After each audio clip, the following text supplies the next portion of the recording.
no sé cómo llamarlos, pero la gente lo llama así. Voy a hablar fundamentalmente no de los corporales, sino de los faciales.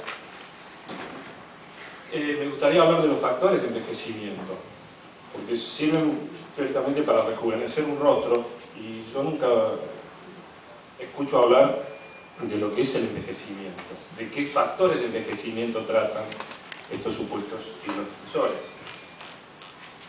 Entonces, no sé si tratan la pérdida de volumen, ya sea ósea, grasa, dérmica, la elastosis actínica, senil, la acción muscular perioral o periorbitaria, o la tosis estática o dinámica. Creo que lo que pretenden tratar estos hilos tensores fundamentalmente debe ser la tosis, o como dijo la doctora recién, reposicionar, no devolver volumen, sino reposicionar el volumen. La respuesta para mí es ninguna.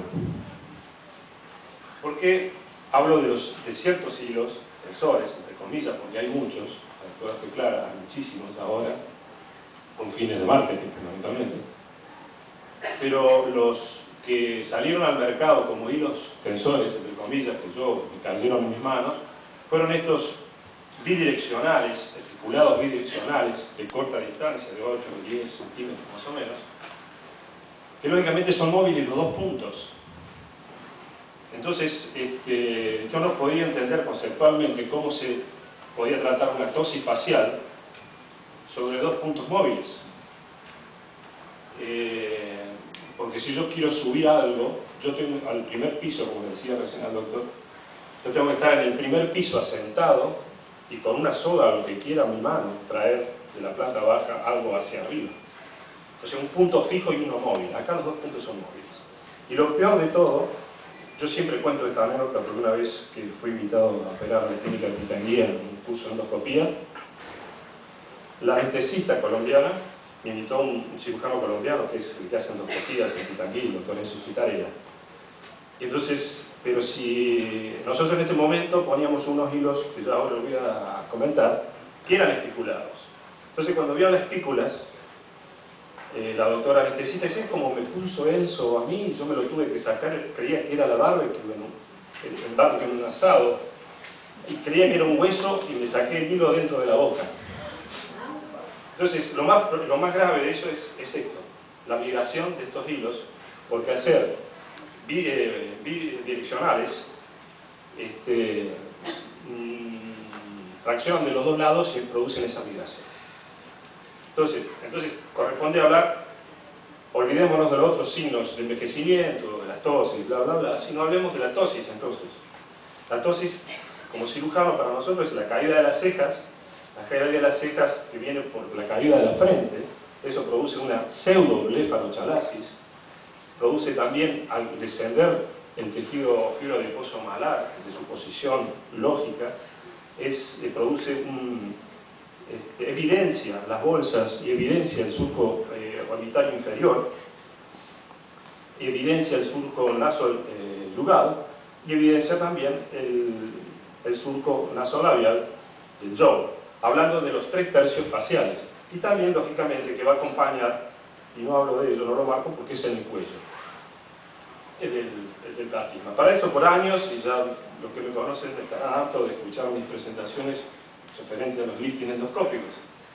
Yo preconizo desde 29 años que hago cirugía plástica, los últimos 12, 14 años solamente hago lifting endoscópico. ¿Y por qué después de evolucionar en los planos de disección de este lifting endoscópico, fuimos cambiando de planos, y logramos un plano en el cual veíamos necesario hacer disección de todos estos ligamentos faciales para producir una amplia interfase facial, lo que nos garantizara no solamente la reposición de todos los tejidos blandos faciales, tóxicos en la cara, sino una permanencia del resultado. Lógicamente que logramos de la vía supraerióstica a la supraperióstica unos planos magníficos de disección. Yo llegaba hasta disectar casi el tercio inferior de la cara por vía superior endoscópica, pero el problema era cómo fijar todos esos tejidos.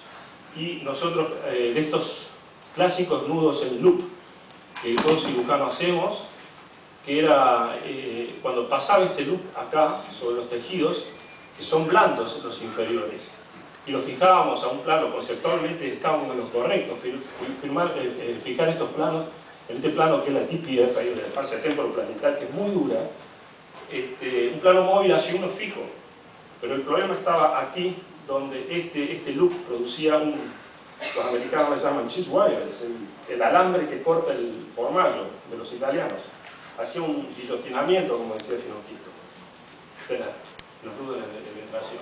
Entonces, fuimos buscando la mejor sutura y vimos que no era invento nuevo, la sutura ya los egipcios empezaron con sus hilos lisos, después siguieron las paralelas, las en loop, lo que decía recién, que tenían un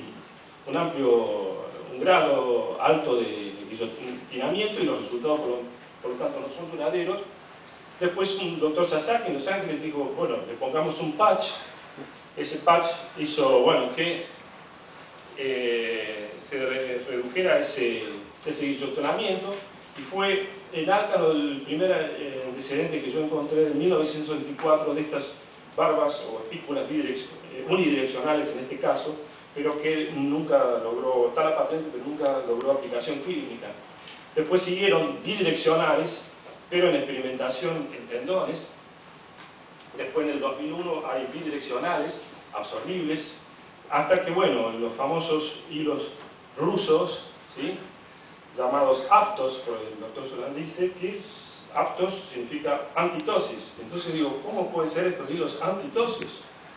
¿Qué tosis, de qué manera actúan estos hilos que van a sujetar un tejido móvil hasta otro móvil a otro tejido móvil? Entonces no me entraba en razones. Después de otros antecedentes, de 2001 también, con bidireccionales más largos, hasta que en el 2003, con el doctor, junto el desarrollo de la vía endoscópica lo hice con mi maestro, que es el doctor Ince. Doctor Ince, usamos diferentes conceptos y dijimos, bueno, puede ser que estas espículas nos permitan atrapar ese tejido movible, que es blando, que es frágil, sin ese avanzado cheese wire que nos producía el loop. Porque hicimos las espículas en formas helicoidales, de una determinada manera, un hilo largo que no podíamos anclar, término que tampoco me gusta usar porque es una sutura, me permitía suturar en la fase temporopalateal el tejido que nosotros queríamos movilizar. Lógicamente que este hilo de prolene, el prolene es fasciculado, entonces esas espículas se hacían en ese momento, al no ser, existían en ese momento unas molduras horribles, duras, como dijo la doctora, también muy duras y que eran terribles. Entonces, digo, no, se tallan para hacer mejor las espículas, y esas tallado del hilo de prolene producía lo que nosotros llamamos banana peel allá. O sea, es como si peláramos una banana. Entonces tenía un hilo que era muy frágil. También no teníamos el cheese wire, pero teníamos el banana peel, y fracasaba la reubicación de esos tejidos. Es así que después, con el concepto que veíamos en las reoperaciones de mamas, de abdomen, que viendo un hilo de nylon o de prolene, si no estaba anudado, ese hilo salía fácilmente, porque el colágeno que se forma y supuestamente forma un tendón es alrededor de ese hilo, y ese hilo no tiene ningún punto de sostén y se puede sacar fácilmente si no tiene un nudo atrapado con colágeno. Ese nudo de sutura, si hay colágeno en el medio, es imposible sacar sin desgarrar el tejido. Entonces dijimos, lo que tenemos que hacer es un hilo con nudos. Perfecto, hicimos un hilo con nudos, pero ¿cómo lo sujetamos en el momento? Entonces, en vez de hacer una espícula que sujeta en un solo punto, hicimos un cono en 360 grados que atrapaba el tejido en 360 grados de 1 milímetro, pero era suficiente para sujetar más que una espícula, y era de una sustancia que era reabsorbible. Esa sustancia reabsorbible va a producir una gran función de gran